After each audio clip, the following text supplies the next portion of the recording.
নমস্কার দর্শক বন্ধু, আজ আমি আপনাদের সঙ্গে এমবি ফটোভোল্টাইক পাওয়ার লিমিটেড, যেটা একটা সোলার সেক্টরের স্টক, তো সেটাকে নিয়ে ডিসকাশন করব। তো আমাদেরই এই চ্যানেলে আমাদের এক দর্শক ভাই এই স্টকটাকে আলোচনা করবার জন্য রিকোয়েস্ট করেছিলেন। তো তারই রিকোয়েস্টে আমি এই স্টকটা আলোচনা করছি। শুধু সেই নয়, আপনারাও কিন্তু এই আলোচনাতেই কিন্তু এই কোম্পানি সম্পর্কে এবং ওভারঅল সেক্টর সম্পর্কে শিখতে পারবেন, জানতে পারবেন।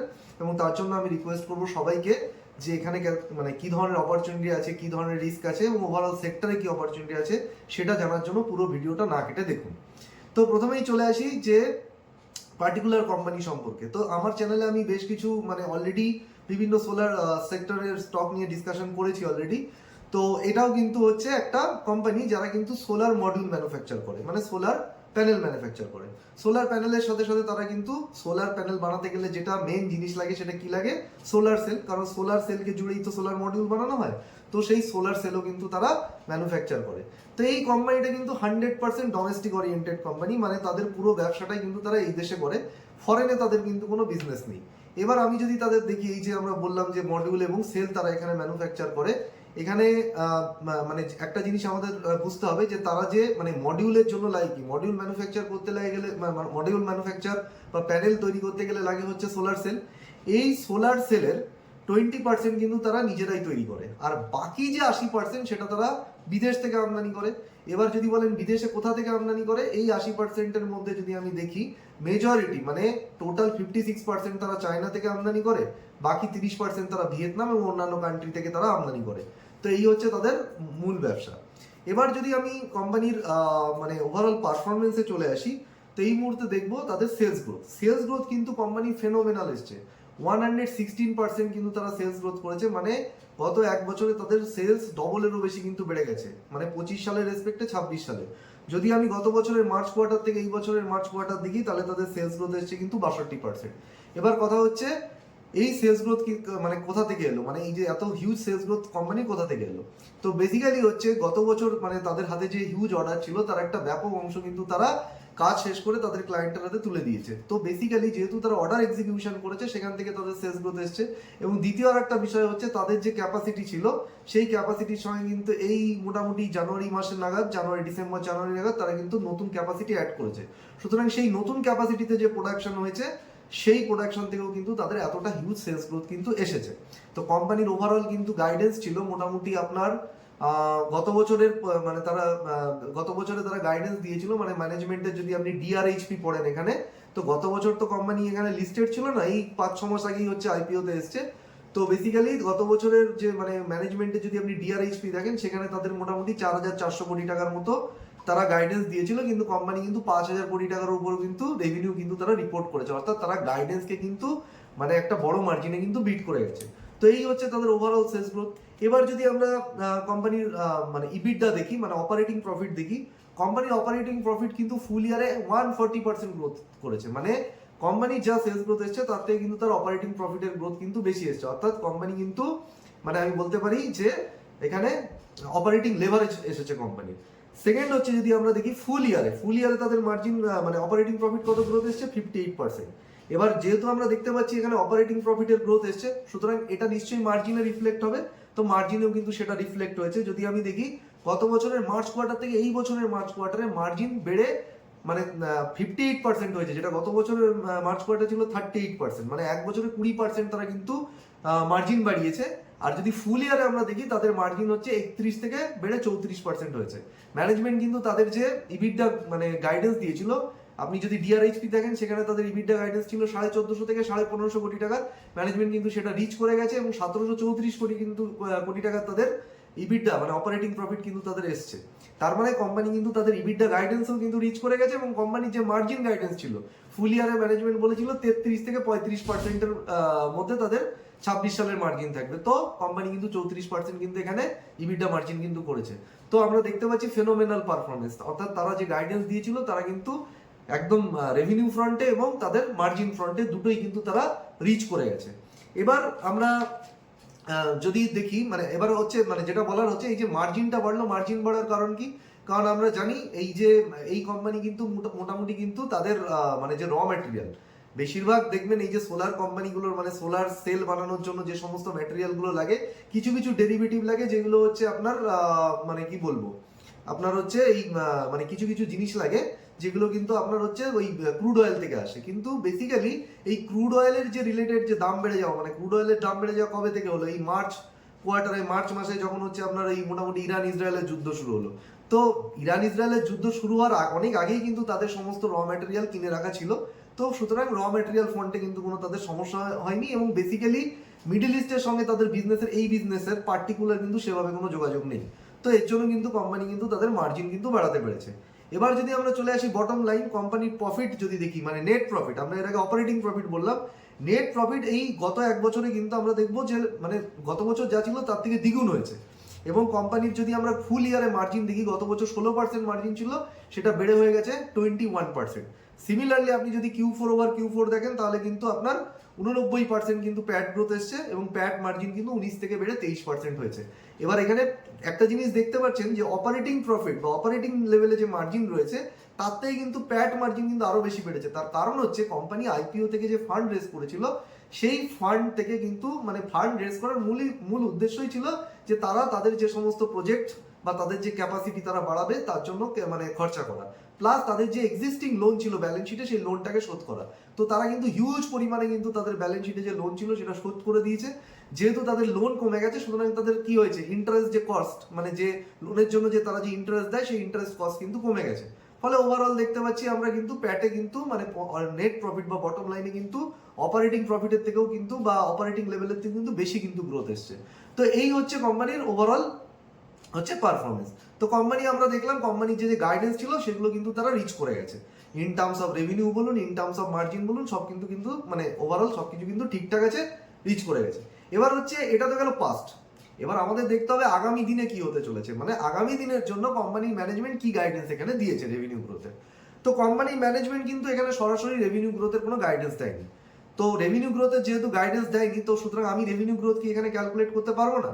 পারবো, কিন্তু এখানে আমাকে একটু অন্যভাবে ক্যালকুলেশনটা করে নিতে হবে। তো এখানে আমি কিভাবে ক্যালকুলেশন করব, মন দিয়ে কিন্তু ভালো করে ফলো করুন আমি কি বলছি এখানে।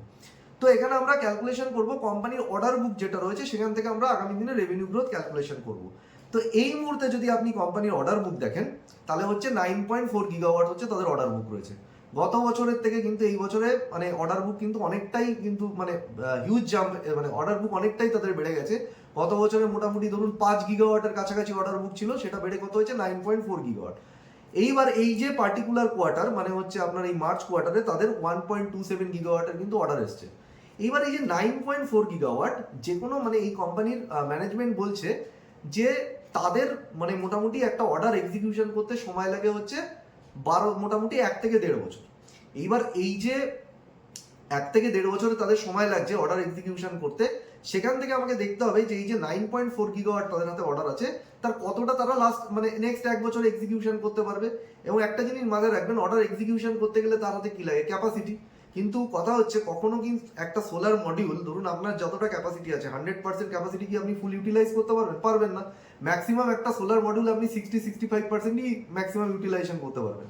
তো আলটিমেটলি কোম্পানির যে এই মুহূর্তে ক্যাপাসিটি আছে মোটামুটি ধরে নিন 10.3 গিগাওয়াট। তো 10.3 গিগাওয়াটও কিন্তু তাদের ক্যাপাসিটি ছিল না, তারা ক্যাপাসিটি বাড়িয়েছে, কারণ নাহলে তো এই অর্ডার বুক তারা এক্সিকিউশন করতে পারবে না। তো নেক্সট 1 বছরে তারা 6.3 গিগাওয়াট কিন্তু অর্ডার বুক তারা এক্সিকিউশন করবে নেক্সট 1 বছরে। এবার এখান থেকে রেভিনিউ কত আসবে? তো কোম্পানি ম্যানেজমেন্ট বলছে এই যে 9.4 গিগাওয়াট তাদের যে টোটাল অর্ডার বুক, সেখান থেকে মানে সেটাকে যদি আমরা অ্যামাউন্ট টার্মস বলি, মানে অ্যামাউন্ট টার্মসে কত কোটি টাকার অর্ডার, সেটা 13,728 কোটি টাকার অর্ডার। এইবার 9.4 গিগাওয়াট মানে অর্ডার বুক থেকে যদি 13,728 কোটি টাকা যদি তাদের রেভিনিউ আসে, তাহলে 6.3 গিগাওয়াট অর্ডার যদি তারা 1 বছরের মধ্যে এক্সিকিউশন করে, কাজ শেষ করে তাদের ক্লায়েন্টকে দিয়ে দেয়, তাহলে সেখান থেকে তাদের রেভিনিউ আসছে কিন্তু 9,000 কোটি টাকার কাছাকাছি। তাহলে এই মুহূর্তে তাদের কত রেভিনিউ রয়েছে, মানে এই বছরে তাদের রেভিনিউ রয়েছে আপনার 5,050 কোটি টাকা। তা 5,050 কোটি থেকে 9,000 কোটি যদি মানে 27 সালে তাদের রেভিনিউ আসে, তাহলে রেভিনিউর গ্রোথ কত হচ্ছে? রেভিনিউর গ্রোথ মোটামুটি আপনার আসছে হচ্ছে 80%। এবার আমি ধরে নিচ্ছি একটু কনজারভেটিভ, কারণ হচ্ছে 80% রেভিনিউ গ্রোথ যেটা তারা বলছে, 6.3 গিগাওয়াট তারা অর্ডারের কাজ মানে কমপ্লিট করে ক্লায়েন্টকে দিয়ে দেবে।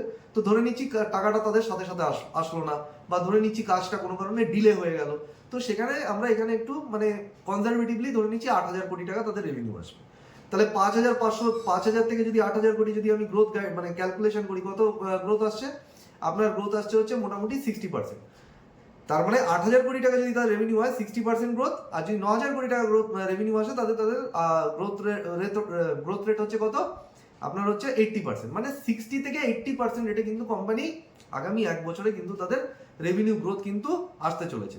তো এখান থেকে আমরা বুঝতে পারলাম যে তাদের রেভিনিউ গ্রোথ কিন্তু এই রেঞ্জের মধ্যে কিন্তু আগামী দিনে আসতে চলেছে। এবার কথা হচ্ছে এই রেভিনিউ যে গ্রোথটা আসবে তার জন্য কোম্পানি কি করছে? তো প্রথমেই হচ্ছে কোম্পানি কিন্তু তাদের যে ক্যাপাসিটি, এই মুহূর্তে তাদের ক্যাপাসিটি কত? তো প্রথম কথা হচ্ছে তাদের যখন আইপিও এসেছিল তাদের সোলার মডিউলের যে ক্যাপাসিটি ছিল সেটা হচ্ছে 7.8 গিগাওয়াট, এবং তাদের সোলার যে সেল তার ক্যাপাসিটি ছিল হচ্ছে 2.94 গিগাওয়াট। তো এটা ছিল তাদের ক্যাপাসিটি। এইবার কোম্পানি, এই যে আমরা বললাম যে কোম্পানি নতুন অর্ডার পেয়েছে, তো টোটাল অর্ডার বুক কত? 9.4 গিগাওয়াট। মডিউল ক্যাপাসিটি কত ছিল? 7.8 গিগাওয়াট। এবার কথা হচ্ছে আপনি কম ক্যাপাসিটি নিয়ে বেশি অর্ডার কি করে ডেলিভার করবেন? তার জন্য আপনাকে ক্যাপাসিটি বাড়াতে হবে। তো কোম্পানি কিন্তু ক্যাপাসিটি বাড়িয়েছে। 2.5 গিগাওয়াট ক্যাপাসিটি কিন্তু তারা অ্যাড করেছে। মানে তারা মানে তাদের ডিআরএইচপি যেটা আইপিও সময় বলেছিল যে ডিসেম্বর থেকে শুরু করে ডিসেম্বর থেকে শুরু করে মানে মোটামুটি জানুয়ারি ফেব্রুয়ারির মধ্যে কিন্তু তারা 2.5 গিগাওয়াট ক্যাপাসিটি অ্যাড করে দেবে, এবং অলরেডি তারা করে দিয়েছে। এখন তাদের টোটাল ক্যাপাসিটি কত হচ্ছে? 10.8 গিগাওয়াট। এবার এই যে 10.3 গিগাওয়াট, 7.8 গিগাওয়াট ছিল তাদের মডিউল ক্যাপাসিটি, প্লাস 2.5 গিগাওয়াট হলো 10.3 গিগাওয়াট তাদের মডিউল ক্যাপাসিটি। এখান থেকে তারা কি ওই যে তাদের অর্ডার বুক যেটা রয়েছে 9.8 গিগাওয়াট, এটাকে তারা কিন্তু এক্সিকিউশন করতে পারবে। তো সুতরাং এই জন্য তারা কিন্তু ক্যাপাসিটি বাড়িয়েছে। এবার যদি আমরা দেখি এই মুহূর্তে তাদের ক্যাপাসিটি ইউটিলাইজেশন আমরা যদি দেখি, মডিউল ক্যাপাসিটি ইউটিলাইজেশন হচ্ছে তাদের 43%, আর সোলার সেলের ক্যাপাসিটি ইউটিলাইজেশন হচ্ছে তাদের 70%। এবার কথা হচ্ছে একটা মডিউল ম্যাক্সিমাম কতটা ইউটিলাইজেশনে যেতে পারে? 65। সোলার সেলের ক্যাপাসিটি মানে সেল কতটা ম্যাক্সিমাম ইউটিলাইজেশনে মানে যেতে পারে সেল প্ল্যান্ট, সেটা হচ্ছে 85%। মানে সেলের ক্ষেত্রে 85% ম্যাক্সিমাম ইউটিলাইজেশন একটা মানে সেল মানে সোলার সেল প্ল্যান্ট 85% ম্যাক্সিমাম ইউটিলাইজেশনে কিন্তু কাজ করতে পারে। তো এখন ব্যাপারটা হচ্ছে এই যে নেক্সট বছরে তারা যে আমরা বলছি 60 থেকে 80% যে তাদের রেভিনিউ গ্রোথ আসবে, সেটা কিন্তু এই ক্যাপাসিটি থেকে আসবে। এই জন্যই তারা কিন্তু ক্যাপাসিটি অ্যাড করেছে যে 2.5 গিগাওয়াট। তার মানে নেক্সট ইয়ারের মানে যে রেভিনিউ সেটা কিন্তু এই যে এক্সিস্টিং তাদের ক্যাপাসিটি রয়েছে সেটা কিন্তু এখনো ফুল ইউটিলাইজেশনে পৌঁছায়নি। মানে এখান থেকে কিন্তু তারা এই 1 বছরে তাদের ক্যাপাসিটি বাড়িয়ে কিন্তু মোটামুটি যে ম্যাক্সিমাম ইউটিলাইজেশন পসিবল মানে বা সম্ভব সেই ম্যাক্সিমাম ইউটিলাইজেশন পর্যন্ত কিন্তু নিয়ে যাবে, এবং এখান থেকে গ্রোথ চলে আসবে। এবার কথা হচ্ছে তারপরের বছরের প্ল্যান কি? তারপরের বছরের গ্রোথ কোথা থেকে আসবে? তারপরের বছরে যদি আমরা দেখি মানে আগামী বছরের মোটামুটি ধরুন শেষের দিকে অথবা আগামী বছরের মাঝামাঝি সময়ের মধ্যে তারা কিন্তু মানে তাদের কিন্তু ক্যাপাসিটি আরো বাড়াতে চলেছে। কারণ ক্যাপাসিটি যদি তারা আরো না বাড়ায় তাহলে কিন্তু 28 সালে তাদের রেভিনিউ গ্রোথটা কোথা থেকে আসবে? সেই জন্য তাদের ক্যাপাসিটি আরো বাড়াতে হবে। তো মোটামুটি এই গত বছরের মানে আগামী বছরের মাঝামাঝি থেকে শেষের মধ্যে তারা কিন্তু আরো 6 গিগাওয়াটের ক্যাপাসিটি অ্যাড করছে হচ্ছে module capacity, plus 6 gigawatt capacity তারা অ্যাড করছে কিন্তু সেল ক্যাপাসিটি। মানে এই মুহূর্তে তাদের মডিউল ক্যাপাসিটি কত? 10.3 গিগাওয়াট। এটা বেড়ে পরের বছর কত হবে? 16.3 গিগাওয়াট। এবার যদি বলি তাদের সেল ক্যাপাসিটি কত? 2.94 গিগাওয়াট। আরো 6 গিগাওয়াট অ্যাড হচ্ছে, তার মানে সেল ক্যাপাসিটি তাদের হবে হচ্ছে 8.94 গিগাওয়াট। তার মানে তারা যে একটা হিউজ ক্যাপাসিটি কিন্তু তারা অ্যাড করছে, এবং এটা কিন্তু তাদের পরের বছরে কিন্তু লাইভ হয়ে যাচ্ছে, এবং এইখান থেকে কিন্তু তাদের 28 সাল 29 সাল এবং তার পরবর্তী যে আগামী 2-3 বছরে রেভিনিউ আসবে। এর জন্য কোম্পানি 5,500 কোটি টাকা কিন্তু তারা খরচা করছে, এবং এই 5,500 কোটি টাকার মধ্যে কিন্তু 60% কিন্তু তারা লোন নিয়ে খরচা করবে, এবং বাকিটা তারা এই আইপিও থেকে যে মানি পেয়েছে সেখান থেকে তারা খরচা করবে। এখানে আরেকটা ইন্টারেস্টিং বিষয় হচ্ছে যদি কিনা আপনি তাদের প্রমোটার হোল্ডিং দেখেন, প্রমোটার হোল্ডিং কিন্তু তাদের 80%। মানে একটা কোম্পানির ম্যাক্সিমাম প্রমোটার হোল্ডিং কত? সেবির গাইডলাইন বলছে 75% হওয়া সম্ভব। অর্থাৎ কোম্পানি কিন্তু এখনো পর্যন্ত মানে তারা চাইলে তারা কিন্তু তাদের এই যে প্রমোটার হোল্ডিং তাদেরকে তো কমাতেই হবে। সুতরাং তারা নিজেদের কিন্তু শেয়ার মার্কেটে মানে নিজেদের যে শেয়ার মানে মার্কেটে সেল করে তারা কিন্তু ফান্ড রেজ করতে পারে। তো সুতরাং এখনো পর্যন্ত তাদের হাতে প্রচুর কিন্তু কিউআইপি করার অপরচুনিটি রয়েছে, ফান্ড রেজিং কিন্তু অপরচুনিটি রয়েছে ইকুইটি থেকে। সুতরাং তাদের কিন্তু মানে প্রচুর পরিমাণে কিন্তু ডেটের উপর নির্ভরশীল হওয়ার কিন্তু প্রয়োজন নেই। যদি ম্যানেজমেন্ট চায় তারা কিন্তু ইজিলি ইকুইটি ডাইলিউট করতে পারে, যেহেতু তাদের 80% কিন্তু এখানে প্রমোটারের হোল্ডিং রয়েছে। তো এটা হচ্ছে ওভারঅল। আর যেটা বলছিলাম 2.5 গিগাওয়াট যেটা বলেছিলাম, তার জন্য কিন্তু তারা 500-600 কোটি টাকা কিন্তু খরচা করেছে। এই যে প্ল্যান্ট তাদের আসছে মানে পরের বছরে, সেটা হচ্ছে কর্ণাটকের একটা জায়গা মানে ব্যাঙ্গালোরের একটা জায়গা দেওয়ানহল্লি বলকে, সেই মানে দেওয়ানহল্লি বলে সেই দেওয়ানহল্লিতে কিন্তু এই প্ল্যান্টটা কিন্তু তারা মানে পরের বছর আসছে। এর সঙ্গে সঙ্গে কোম্পানির ম্যানেজমেন্ট যেটা শেয়ার করেছে সেটা হচ্ছে এই যে এটা তো গেল হচ্ছে আমরা বললাম সোলার সেল এবং মডিউল। সোলার সেল এবং মডিউল বানানোর জন্য কি লাগে? সোলার সেল এবং মডিউল মানে মানে সোলার সেল বানাতে গেলে লাগে হচ্ছে সিলিকনের ওয়েফার।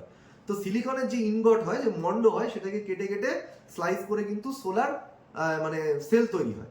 তো এই সিলিকন ওয়েফার ফ্যাসিলিটিও কিন্তু তারা 29 সালের মধ্যে কিন্তু আনছে, এবং এর জন্য কিন্তু মানে মোটামুটি 9 গিগাওয়াটের কিন্তু সিলিকন ফ্যাসিলিটি তাদের 29 সালের মধ্যে চলে আসবে, মানে ওয়েফার ফ্যাসিলিটি। এবং এর জন্য কিন্তু কোম্পানি 5,400 থেকে 6,300 কোটি টাকা পর্যন্ত কিন্তু খরচা করবে। অর্থাৎ আমরা দেখতে পাচ্ছি কোম্পানি কিন্তু এই হিউজ পরিমাণে কিন্তু ব্যাকওয়ার্ড ইন্টিগ্রেশন করছে, অর্থাৎ তাদের সেল ক্যাপাসিটি থেকে শুরু করে বলুন, ওয়েফার ক্যাপাসিটি থেকে শুরু করে বলুন, সেগুলো কিন্তু তারা বাড়াচ্ছে। এখানে আরেকটা কিন্তু মানে জিনিস এখানে বুঝতে হবে, এই যে তারা সোলার সেল এবং ওয়েফার ক্যাপাসিটি বাড়াচ্ছে, আপনি যদি আমার আগে যে সমস্ত সোলার ম্যানুফ্যাকচারিং কোম্পানি মানে যারা সোলার সেল এবং মডিউল ম্যানুফ্যাকচার করে তাদের নিয়ে যে ভিডিও বানিয়েছিলাম সেখানে গিয়ে যদি আপনি ফলো করেন, দেখবেন এর পেছনে কিন্তু বেশ কিছু কারণ বলেছিলাম। কি কারণ বলেছিলাম? তার কারণটা হচ্ছে এই যে গভর্নমেন্টের যে প্রজেক্ট আছে সেখানে যদি সাবসিডি পেতে হয়, তাই আমরা এখানে বলেছিলাম approve list of module and manufacturer. তো সেখানে কিন্তু গভর্নমেন্টের যে প্রজেক্টে এই কোম্পানি কিন্তু তাদের মডিউল দেয়, কিন্তু এই কোম্পানি কিন্তু নিজেদের, গভর্নমেন্ট বলছে যে ALM যে 2 যেটা এই বছর আসবে, সেই ALM 2 আন্ডারে যদি তাদেরকে বেনিফিট পেতে হয় তাহলে কিন্তু তাদেরকে নিজেদের কিন্তু সেল বানাতে হবে। মানে যে মডিউল তারা বানাচ্ছে সে তাদের নিজেদের যে সেলটাও তাদের নিজেদের বানাতে হবে, সেই সেল দিয়ে যদি তারা মডিউল বানায় তবেই গভর্নমেন্ট প্রজেক্টটা দিতে পারবে, এবং তবেই তারা গভর্নমেন্ট থেকে সেখানে সাবসিডি পাবে। তো এই কোম্পানির ক্ষেত্রে কিন্তু মানে এই যে তারা সেল ক্যাপাসিটি বাড়াচ্ছে কিন্তু এর জন্য নয়, কারণ হচ্ছে এই কোম্পানি কিন্তু গভর্নমেন্টের উপর নির্ভরশীল নয়, কারণ এদের 95% কিন্তু তারা কাজ করে হচ্ছে মানে প্রাইভেট যে সমস্ত কোম্পানি আছে বা কর্পোরেট সংস্থা আছে তাদের সঙ্গে, মাত্র 5% রেভিনিউ তাদের গভর্নমেন্ট থেকে আসে। সুতরাং 95% বিজনেস কিন্তু গভর্নমেন্টের উপর নির্ভরশীল নয়। তবুও তারা যে এই যে ওয়েফার ক্যাপাসিটি বাড়াচ্ছে, ওয়েফারের ক্ষেত্রেও তো আপনারা মানে 28 সালের মধ্যে গভর্নমেন্টের টার্গেট দিয়েছে যে শুধুমাত্র সেল নয়, আপনার যে সিলিকনের ওয়েফার সেটাও কিন্তু নিজেকে বানাতে হবে।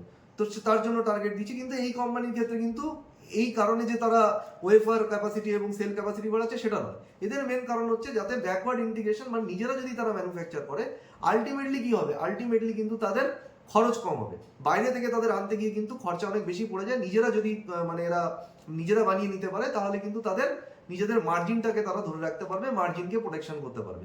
এই জন্য কিন্তু তারা ব্যাকওয়ার্ড মানে যে ইন্টিগ্রেশন রয়েছে এই জিনিসগুলো যে প্ল্যান্ট সেইগুলো কিন্তু তারা বসানোর কথা ভাবছে। এখানে কিন্তু গভর্নমেন্ট যে প্রজেক্টের সঙ্গে কিন্তু খুব বেশি সম্পর্ক নেই অন্যান্য কোম্পানির মতো, তো এটা মাথায় রাখতে হবে। এবার যদি আমরা চলে আসি কোম্পানির, আমরা তো সেলস এন্ড এখানে ডিসকাশন করলামই যে সেলস গ্রোথ আগামী দিনে কত আসতে পারে। এবার চলে আসি যদি কোম্পানির মার্জিন সম্পর্কে, তো মার্জিন তো এই মানে যে গাইডেন্স ছিল তারা দেখলাম সেই গাইডেন্স তারা ধরে রেখেছে। এবার আগামী দিনে কোম্পানির মার্জিন কত হতে পারে, তো কোম্পানির ম্যানেজমেন্ট তাদের ইবিডার একটা গাইডেন্স দিয়েছে, মানে অপারেটিং প্রফিটের যে গাইডেন্স দিয়েছে তারা বলছে 2,200 থেকে 2,400 কোটি টাকা তাদের অপারেটিং প্রফিট আসতে পারে। এবার ধরুন 2,400 থেকে 2,200 থেকে 2,400 কোটি টাকা যদি তাদের অপারেটিং প্রফিট আসে, তাহলে আমরা বলেছি পরের বছর তাদের রেভিনিউ কত হতে পারে, 8,000 কোটি টাকা। তাহলে 8 থেকে 9,000 কোটি টাকা যদি তাদের রেভিনিউ হয়, আর আপনি যদি মোটামুটি 2,200 থেকে 2,400 কোটি টাকা যদি তারা প্রফিট করে, তো মার্জিন আসবে 27 থেকে 30%-এর মধ্যে। মানে এই মুহূর্তে তাদের যে মার্জিন আছে সেই মার্জিন কিন্তু তাদের কমে যাবে, মানে আগামী 1 বছর তাদের মার্জিন কিন্তু কমে যাওয়ার কিন্তু চান্স রয়েছে। এবার 28 সালের জন্য তারা টার্গেট দিয়েছে 3,000 কোটি টাকার ইবিডা। এবার কথা হচ্ছে যে এই যে মার্জিন কমে যাওয়ার কেন চান্স আছে, তো আপনি তো মানে আপনারা প্রশ্ন করবেন দাদা আপনি তো বললেন কোম্পানি ব্যাকওয়ার্ড ইন্টিগ্রেশন করছে, ব্যাকওয়ার্ড ইন্টিগ্রেশন মানে সে যদি নিজেই সমস্ত কিছু ম্যানুফ্যাকচার করে নেয় তাহলে তার তো মার্জিন তো বাড়ার কথা। এবার কথা হচ্ছে এই যে ব্যাকওয়ার্ড ইন্টিগ্রেশনটা করছে সেই ব্যাকওয়ার্ড ইন্টিগ্রেশন শেষ হবে তো 28-29 সালে গিয়ে, তো তখন গিয়ে মার্জিন বাড়বে, মানে 29 সালের পর থেকে মার্জিন বাড়বে এটা তো শিওর। কিন্তু এই যে আগামী 2 বছর, সেই 2 বছরে কিন্তু মার্জিন কিন্তু কমে যাওয়ার চান্স আছে। এর কারণটা কি? তার কারণটা হচ্ছে এক হচ্ছে এই সোলার সেল বানাতে গেলে আমরা বলেছি ওই কিছু কিছু জিনিস আছে যেগুলো ক্রুড অয়েল থেকে আসে, মানে কিছু পলিমার বলুন, কিছু আপনার অ্যাডেসিভ বলুন যেগুলো ক্রুড অয়েল থেকে পাওয়া যায়। তো বেসিক্যালি সেই জিনিসগুলো যুদ্ধ যেহেতু হচ্ছে, তো সেখান থেকে মানে সেই জিনিসগুলোর দাম বেড়ে যাওয়ার একটা প্রবণতা রয়েছে। প্লাস দ্বিতীয় যেখানে সমস্যাটা মানে মানে মার্জিনটা মানে কমে যাওয়ার চান্স হচ্ছে, তারা হচ্ছে এই যে হিউজ ব্যাকওয়ার্ড ইন্টিগ্রেশন করছে, সোলার সেল এবং ওয়েফারের প্ল্যান্ট বসাচ্ছে। এবং এর জন্য কিন্তু আরেকটা জিনিস আমাদের বুঝতে হবে, কোম্পানি একটা কিন্তু হিউজ খরচা করছে কিন্তু টেকনোলজি ট্রান্সফরমেশনের জন্য। এখনো পর্যন্ত কিন্তু মানে গোটা ইন্ডাস্ট্রি দেখবেন পিইআরটি যে সেল আছে না, মানে সোলার সেলের অনেক রকমের ধরন হয়, পিইআরটি সোলার সেলের উপর কিন্তু গোটা ইন্ডাস্ট্রি কিন্তু নির্ভরশীল ছিল।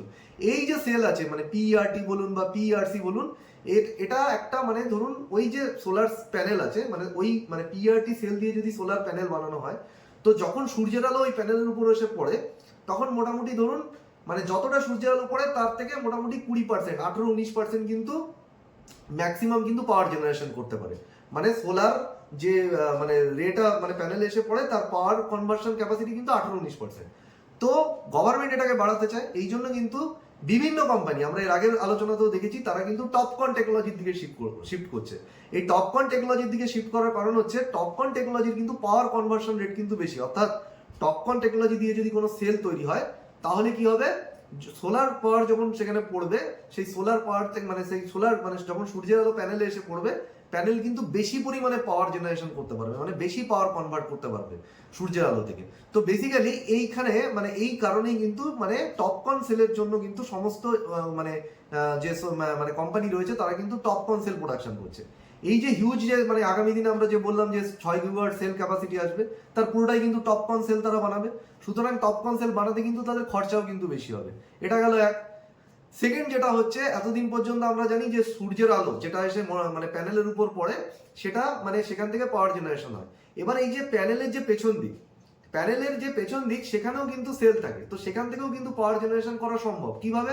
কারণ হচ্ছে দেখুন, প্যানেলের যে পেছন দিকে তো সরাসরি সূর্যের আলো এসে পড়ে না, কিন্তু পেছন দিকে যে সোলার প্যানেল থাকে তার তো রিফ্লেকশন হয় মানে ছাদের সঙ্গে বা মাটির সঙ্গে, সেখান থেকে যে মানে রিফ্লেকশনের মাধ্যমে মানে সূর্যের আলো রিফ্লেকশনের মাধ্যমেও কিন্তু পাওয়ার জেনারেশন সম্ভব। কিন্তু তার জন্য কিন্তু হিউজ কিন্তু মানে টেকনোলজি লাগে। তো কোম্পানি কিন্তু এই যে এটাকে বলা হচ্ছে বাইফেশিয়ালিটি।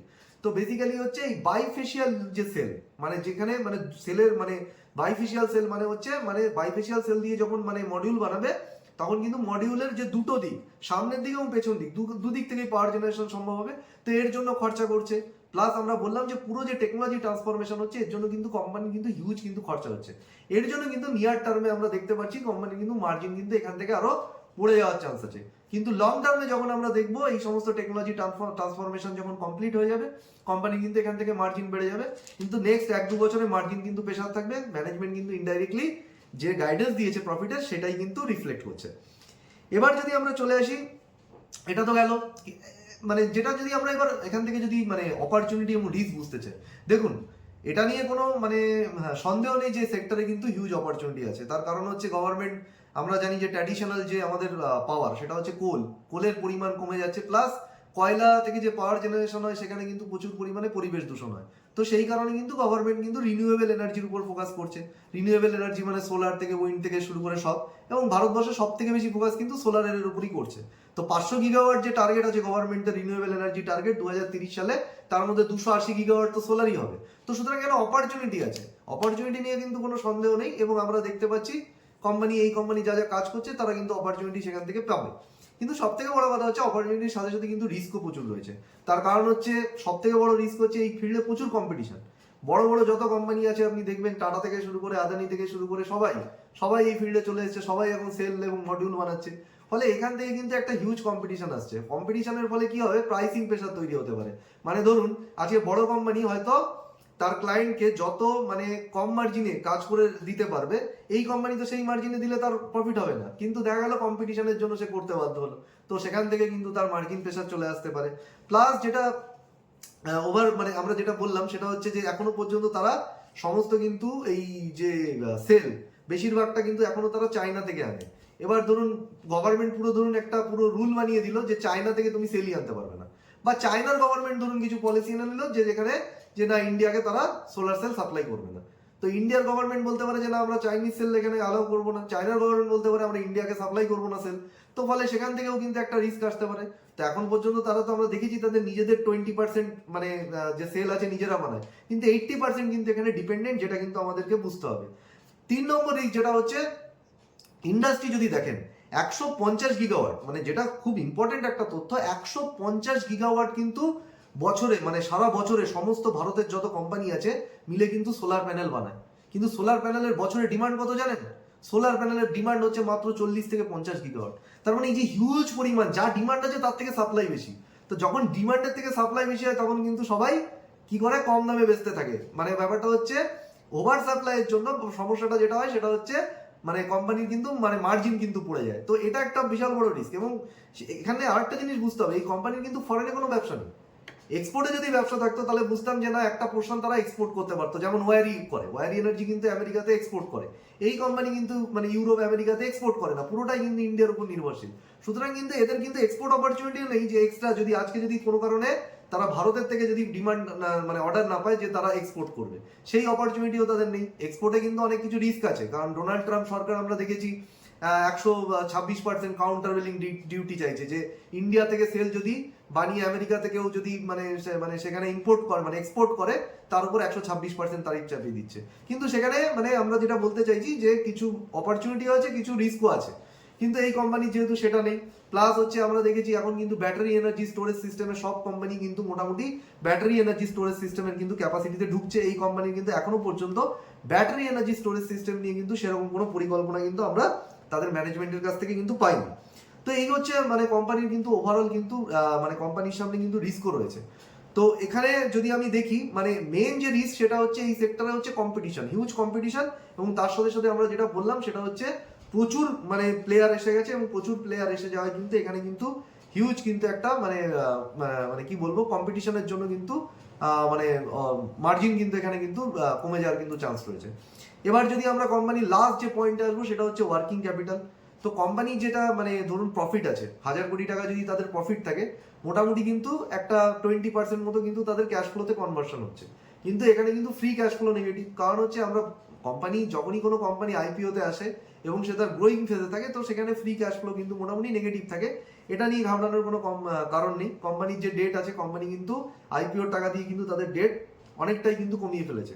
যেটা মেন এখানে কনসার্ন সেটা হচ্ছে আমরা দেখবো কোম্পানির ইনভেন্টারিটা বেড়ে গেছে, ইনভেন্টারি টোটাল অ্যামাউন্টটা বেড়ে গেছে। এর কারণ হচ্ছে তারা যেহেতু সেলস বেড়ে গেছে সেই জন্য ইনভেন্টারি বেড়েছে, প্লাস একটা হিউজ পরিমাণ ইনভেন্টারি তারা আগে থেকে তুলে রেখে দিয়েছে, কারণ আমরা দেখছি জিওপলিটিক্যাল সিচুয়েশন খারাপ, কোথায় কি সমস্যা চলে আসবে সেই জন্য কিন্তু তারা আগে থেকে কিনে রেখে দিয়েছে, নাহলে আগামী দিনে আরো বেড়ে যেতে পারে। তো এটা গেল রিসিভেবল ডেজ যেটা, সেটা কিন্তু তাদের হাই, গত বছরের থেকে রিসিভেবল অনেকটা বেড়ে গেছে। এখানে মূল জিনিসটাই হচ্ছে কিন্তু এই রিসিভেবল, কারণ এখানে দেখবেন এই সেক্টর আরেকটা যেটা রিস্ক সেটা হচ্ছে অর্ডার তো আছে, অর্ডার ক্যান্সেল হয়ে যেতে পারে। আরেকটা যেটা রিস্ক হচ্ছে অর্ডার আছে কিন্তু অর্ডার এক্সিকিউশন, মানে অর্ডারের কাজ শেষ করে আপনি গভর্নমেন্টকে দিলেন বা আপনি কোনো পেমেন্ট মানে ক্লায়েন্টকে দিলেন, সেখান থেকে আপনার ডিলে হয়ে গেল। তো ক্লায়েন্ট যদি আপনার মানে অর্ডারের কাজ যদি শেষ করতে মানে ক্লায়েন্টকে যদি সাপ্লাই দিতে আপনার দেরি হয়, তাহলে ক্লায়েন্টের থেকে আপনি মানে দেরি করে পেমেন্ট পাবেন। তো সেখানে কিন্তু একটা রিস্ক আছে। প্লাস এখানে আরেকটা যে কারণে রিসিভেবল বেশি, একটু আগেই আমরা বলছিলাম, কারণ সেক্টরে হচ্ছে প্রচুর কম্পিটিশন। তো কম্পিটিশন যদি বাড়ে তাহলে ব্যাপারটা কি, আজকে যদি আমি আমার যে ক্লায়েন্ট আছে তাকে যদি আমি বলি না ভাই তুমি আমার থেকে মাল নাও 6 মাসে আমাকে পেমেন্ট করবে, এবার আমার কম্পিটিটর যদি আমাকে বলে না তুমি আমাকে 12 মাসে পেমেন্ট করবে, একটা উদাহরণ দিয়ে বলছি, তাহলে জেনারেলি আমার ক্লায়েন্ট কি করবে, আমার কম্পিউটারের কাছে যাবে। সুতরাং তার জন্য কি করতে হচ্ছে, আমাকে বেশি ক্রেডিট পিরিয়ড দিতে হচ্ছে, বেশি ক্রেডিট পিরিয়ড না দিলে আমার ক্লায়েন্ট আমার কম্পিউটারের কাছে চলে যাবে। সুতরাং ক্লায়েন্টকে ধরে রাখার জন্য কিন্তু কোম্পানিকে ক্রেডিট পিরিয়ড দিতে মানে বেশি দিতে হচ্ছে। সুতরাং আপনি দেখবেন যে কোনো এই ধরনের যে সোলার সেল এবং মডেল যারা বানায়, মডিউল যারা বানায়, তাদের কিন্তু দেখবেন সবারই রিসিভেবল ডেজ বেশি, সবারই রিসিভেবল ডেজ কিন্তু বাড়ছে। কারণ হচ্ছে সবার আগে বুঝতে হবে এই স্পেসে কিন্তু হিউজ কম্পিটিশন রয়েছে। তো এই যদি আমি এবার লাস্ট যেটা আমি ডিসকাশন করবো সেটা হচ্ছে কোম্পানির ভ্যালুয়েশন। মোটামুটি ধরুন এখন যে প্যাট মার্জিন আছে সেখান থেকে তাদের প্রফিট মার্জিন আরো একটু কিন্তু কমে যাবে, আগামী 1-2 বছরে কম থাকবে। এবং যদি সেখান থেকে 8000 কোটি টাকা রেভিনিউ ধরি, তো মোটামুটি কোম্পানি কিন্তু আমরা দেখবো যে ভ্যালুয়েশনে আছে মোটামুটি ফেয়ার ভ্যালুয়েশনে আছে। খুব বেশি মানে বলবো না যে খারাপ ভ্যালুয়েশনে চলে গেছে, আবার বলবো না খুব বেশি মানে কোম্পানি মানে ভ্যালুয়েশন প্রচুর মানে খারাপ জায়গায় আছে এমন নয়, বা প্রচুর ভালো মানে অপরচুনিটি আছে যেখান থেকে 4 ডবল হয়ে যাবে, 5 ডবল হয়ে যাবে নিয়ার টার্মে, এমনও নয়। কিন্তু যদি আমি বলবো মানে আমার অ্যানালিসিস অনুযায়ী কোম্পানি কিন্তু ডিসেন্ট মানে স্টক, মানে যথেষ্ট ভালো। কিন্তু সমস্যা হচ্ছে এখানে একটাই, কারণ হচ্ছে এই সেক্টরে কিন্তু এই ওভার সাপ্লাই রিস্ক। তো এখানে কিন্তু যে কোনো সময় কিন্তু এই জিনিসটার জন্য কিন্তু মানে সবকিছু কিন্তু খারাপ হয়ে যাওয়ার সম্ভাবনা আছে। সুতরাং আমি ওভারঅল সেক্টরের দিক থেকে যদি তাকিয়ে বলি, তো আমার মানে এই সেক্টরের মানে যে সোলার সেল এবং ম্যানুফ্যাকচারিং যে সেক্টর, সেখানে কিন্তু খুব বেশি কিন্তু আমি মানে বুলিশ নই। কিন্তু পার্টিকুলার যদি আমি স্টক বলি, সেখানে কিন্তু মানে তাদের রিস্ক সত্ত্বেও আমি বলবো তাদের কিন্তু অপরচুনিটিও কিন্তু যথেষ্ট রয়েছে। তো আশা করি আপনাদের ভিডিওটা ভালো লাগলো। যদি ভালো লেগে থাকে তবে লাইক, শেয়ার এবং সাবস্ক্রাইব করবেন, এবং আপনাদের অন্যান্য যে সমস্ত স্টক আছে মানে যেগুলো সম্পর্কে আপনারা অ্যানালিসিস চান সেগুলো কিন্তু লিখে জানাতে ভুলবেন না। তো এই বলে আমি আমার বক্তব্য শেষ করছি, ভালো থাকবেন।